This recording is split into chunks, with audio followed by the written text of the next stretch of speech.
Parashat Vaïgash. Cette notion de Vaïgash, c'est à la fois une agasha, ça veut dire c'est comme une confrontation, mais c'est aussi comme une pegisha, c'est-à-dire comme une rencontre. Et cette rencontre occasionnelle, on va dire ici, entre Yosef et Yehuda, d'après le Zohar, c'est une rencontre beaucoup plus importante. C'est une rencontre qui va impliquer beaucoup de choses, à beaucoup de niveaux, et dans toute l'histoire du peuple juif. Alors, il y a beaucoup d'interprétations dans le Zohar sur cette rencontre, que Yehuda et Yosef, ils sont rois tous les deux, que Yehuda et Yosef, ils correspondent à deux aspects, que Yehuda, il est lié à la royauté, que Yosef, il est lié à Yesod. Mais c'est de cette rencontre que tout va jaillir. Effectivement, à la fois le début de l'exil, mais aussi toute la délivrance future qui sera dans cette confrontation entre les deux. Le Zohar est très prolixe là-dessus, mais il y a un Zohar très connu et très important dans cette paracha, qui est d'ailleurs repris dans le Chok l'Israël, qui va parler de cette rencontre comme étant la rencontre de deux points. Ce sont deux points qui vont se rencontrer. Et cette rencontre, elle va produire un élément exceptionnel, qui d'ailleurs ne s'était pas produit auparavant. On n'a pas vu de confrontation directe entre Yehuda et Yosef dans la paracha avant. Et cette rencontre, elle va être mise en exergue par le roi David lui-même, qui est un descendant de Yehuda, dans la notion de Chatzot.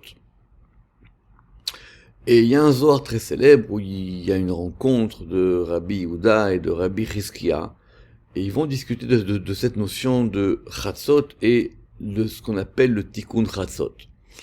Mais avant de parler de Tikkun Chatzot, c'est simplement, il faut parler du point de Chatzot. Le point de Chatzot, évidemment, qu'on avait commencé déjà à le voir avec Abraham. C'est le point du milieu de la nuit. C'est le point fondamental. Le Zohar, il a commencé à expliquer qu'Abraham, il connaissait ce point, que Yaakov, lorsqu'il a fait le rêve avec la pierre qu'il a placée sous sa tête, il avait commencé déjà à percevoir et organiser ce point. Mais c'est le roi David lui-même qui va en faire un point important. Parce que le roi David, il pouvait pas dormir plus de 60 respirations, comme va expliquer le Zohar et va reprendre à la Gemara. Et surtout, il ne fallait pas qu'il dorme à ce point-là. Parce que si quelqu'un dort à ce point de Chatzot, alors c'est le point de l'impureté la plus importante. Et c'est de là qu'on va apprendre toutes les règles de Tikkun Chatzot dans le Zohar, et pour ce qui nous concerne.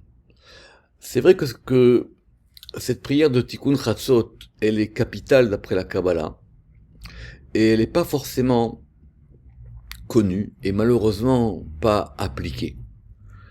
Parce que celui qui ne dort pas à ce point de Tikkun Chatzot, évidemment il faut voir en fonction du calendrier, quand ça tombe en été et en hiver, alors, dit le Zohar, tout s'ouvre devant lui.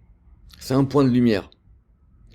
À tel point, par exemple, que on n'a pas besoin de faire Netilat Yadayim avec bracha.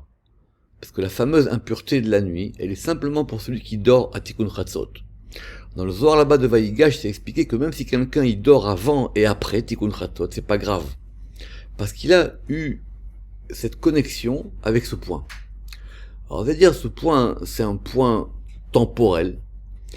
Mais c'est une espèce de point temporel qui ouvre toutes les rencontres, justement.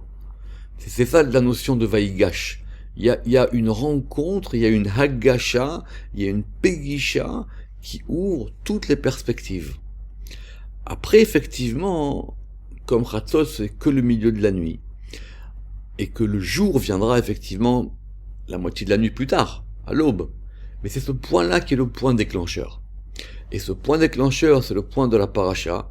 Et c'est ce point-là qui va tout permettre de tout ouvrir. Shabbat Shalom à tous.